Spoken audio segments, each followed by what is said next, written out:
Hello.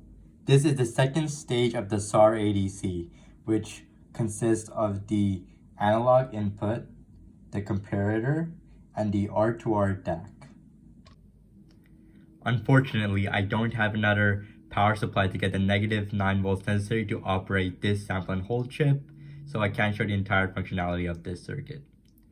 So the first part of this project is the sample and hold chip, which basically takes a sample of the analog input 0 to 5 volts through this potentiometer, and its output is basically reflected on its output pin. So for example, if the potentiometer is producing an output of 3 volts, we'll see that same output on here, and that's basically the sampling stage of this chip.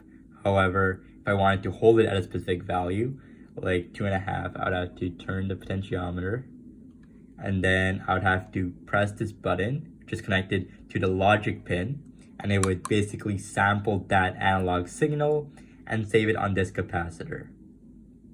And then if I wanted to adjust it to a different voltage value, I'd have to turn the potentiometer again and then save it by pressing this button. It basically takes a new sample of the analog signal.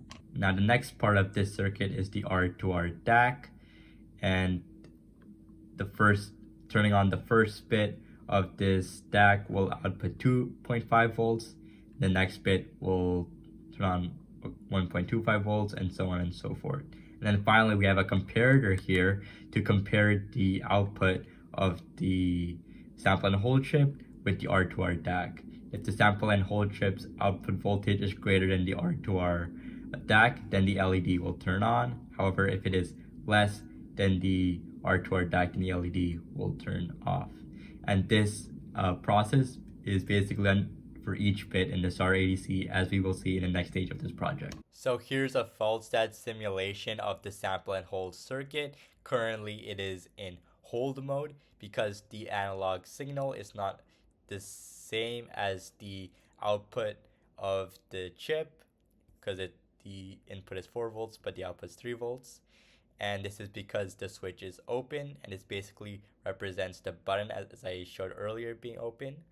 But if I were to close the switch, then the circuit would be in sampling mode, where the analog signal, which ranges from 0 to 5 volts, would be the same as the output reflected here on the voltmeter. So if I close the circuit and then ran the simulation, we can see that the analog signal is exactly 4 volts.